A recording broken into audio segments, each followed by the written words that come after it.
নমস্কাৰ বন্ধু বান্ধৱীসকল। লক্ষী পূজাৰ উপলক্ষে আপোনালোকক সকলোকে হিয়া ভৰা শুভেচ্ছা যাচিছোঁ। আজি মোৰ ব্লগটো ষ্টাৰ্ট কৰিব ওলাইছোঁ। আপোনাক এটি বিশেষ লক্ষী মন্দিৰলৈ লৈ যাব ওলাইছোঁ। সেই লক্ষী মন্দিৰটো অৱস্থিত আমাৰ ইয়াৰ ঘৰৰ পৰা বিশেষ বেছি যাব নালাগে, 5-6 কিলোমিটাৰমান যাব লাগিব। উদমৰী নামৰ এখন ঠাইত লক্ষী মন্দিৰটো অৱস্থিত।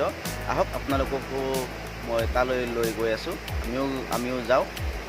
ভিডিঅ'টো সম্পূৰ্ণলৈ চাব। হিৰো হণ্ডা গাড়ী চালক আমাৰ ভাইটি ধন।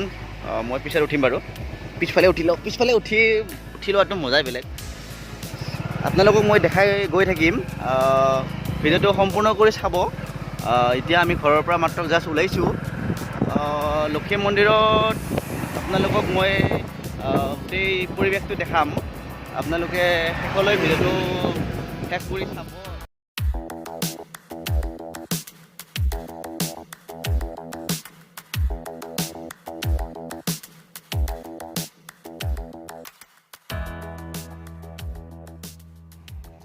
মা লক্ষী পূজা অৰ্চনাৰ কাৰণে আমি চাকি বন্তি ফল মূল আদি লৈ লওঁ। লক্ষী মন্দিৰৰ মেইন গেটখন আমি আহি পালোঁ। লক্ষী মন্দিৰৰ ঠাইডোখৰ বহুত ডাঙৰ হয়, মানে তাৰ ভিতৰতে তাৰমানে এনেকুৱাকৈ মেলা দিছে। মানে 3 দিন হ'ব বুলি শুনিছোঁ তাৰমানে এই মেলাখন। আৰু মানে ইয়াতে বিভিন্ন ধৰণৰ দোকান পোহাৰ এইবিলাক আহে আৰু মানে ভাল লাগে আৰু ঠাইডোখৰ।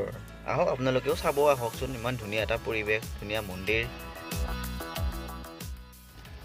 লক্ষী মাক চিন্তি, হে লক্ষী মা আমাক দয়া কৰা। চাওক কি ধুনীয়া পৰিৱেশ। মন্দিৰটো ইমান ধুনীয়াকৈ বনাইছে নহয়, মানে আহি ইমান এটা ভাল লাগি গৈছে। আপোনালোকৰো আহিব মন যোৱা নাইনে? আহক, এইটো লক্ষী মন্দিৰটো আপোনালোকে দৰ্শন কৰক আৰু মা লক্ষীক আশীৰ্বাদ বিচাৰি এই মন্দিৰলৈ আহক।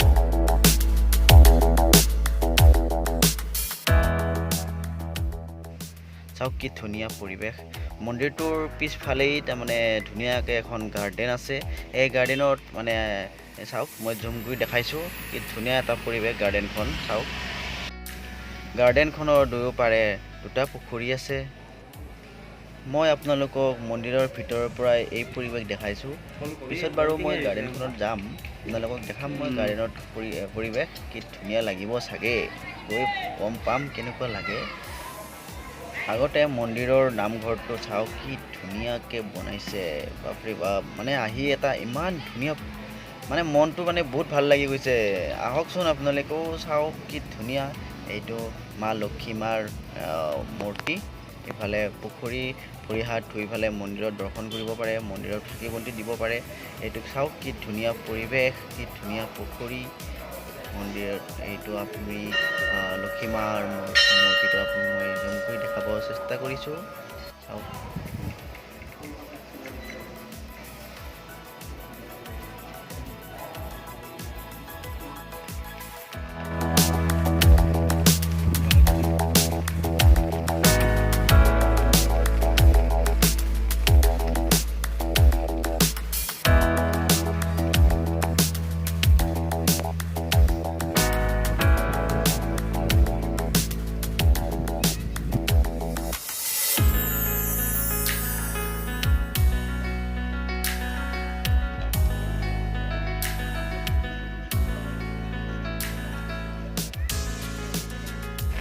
আমি আটাই মন্দিৰ দৰ্শন কৰিলোঁ। মন্দিৰ দৰ্শন কৰাৰ পিছত আমাৰ এজন সতীৰ্থ আছে, সতীৰ্থজনে মানে কিবা ক'ব বিচাৰিছে। তেখেতৰ হাতলৈ মাইকটো আগুৱাই দিছোঁ।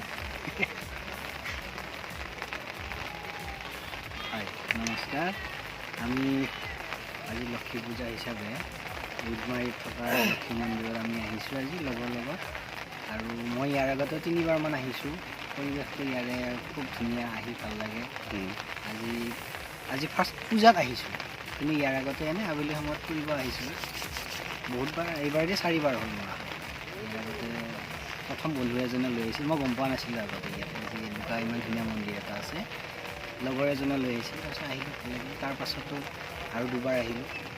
আজি ফাইনেলি পূজাৰ দিনা আহিলোঁ। এতিয়া আহি ইয়াতে চাকি দিলোঁ, পূজা দিলোঁ। উঠি বৰ্তমান মন্দিৰটোৰ পিছফালে এখন ধুনীয়া পাৰ্ক আছে। পাৰ্কখনৰ লগৰ কেইজনৰ লগত বহি আছোঁ। এইফালে দেখাব পাৰে ধুনীয়া পাৰ্ক আছে। আৰু এইটো অকল মন্দিৰ বুলিয়ে নহয়, আবেলি সময়ত এনেও আহিব পাৰে আপোনালোকে। আবেলি সময়ত খুব ধুনীয়া পৰিৱেশ এটা হয় ইয়াতে। ইফালে পুখুৰী আছে, ইয়াতে গছ গছনি আছে, বহা সুবিধা আছে। আপোনালোকে আহি আৰামছে ইয়াতে কিছু সময় ৰিলেক্স কৰিব পাৰে। আৰু মন্দিৰ আছে, ইচ্ছা কৰিলে মন্দিৰতো সোমাব পাৰে। মন্দিৰত নোসোমালেও এনেও আহিব পাৰে। আৰু মই ইয়াৰ আগতে 3বাৰমান আহিছোঁ তেনেকৈ। আহি 1 ঘণ্টা 2 ঘণ্টা বহি যাওঁ, ভাল লাগে। এই আৰু কি ক'ম হ'ব। আৰু মন্দিৰটো বনোৱা বেছি দিন হোৱা নাই, এই 2 বছৰমান হ'ল চাগে। 2 বছৰমান হ'ল মন্দিৰটো। মন্দিৰটো এনেই বহুত বছৰ আগৰ পৰাই আছে, কিন্তু এতিয়া যিটো মন্দিৰটোৰ ৰূপ এইটো হ'ব বেছি দিন হোৱা নাই। আৰু এতিয়া লক্ষ্মী পূজা হিচাপে ইয়াতে পূজা পাতিছে, 3 দিনীয়াকৈ পাতিছে। আজি প্ৰথম দিন, আৰু 2 দিন আছে। আপোনালোকে আহক, আহি ভাল পাব। হয়, ইয়াতে আহিলোঁ মন্দিৰত। আমি সেৱা চেৱা কৰিলোঁ। সেৱা কৰি পেলাই আমি বহি আছোঁ। তাৰপিছত এতিয়া ইয়াতে মেলা হৈছে, মেলাত আমি অলপ ঘূৰিম। তাৰপিছত ঘূৰি পেলাই জিলাপি খাম। জিলাপি খাই আমি ইয়াৰ পৰা বিদায় মাগিম। আৰু ইয়াতে অতি ভক্তবান ৰাইজৰ ইয়াতে সমাগত হয়, আপোনালোকে আহিব। আৰু কি ক'ম, আটাইলৈ লক্ষ্মী পূজাৰ শুভেচ্ছা জনালোঁ। মা লক্ষ্মীৰ আশীৰ্বাদ যাতে সকলোৰে ওপৰত সদায় থাকে, ইমানকৈ আজিৰ ভিডিঅ'টো আমি সামৰণি মাৰিছোঁ। ধন্যবাদ।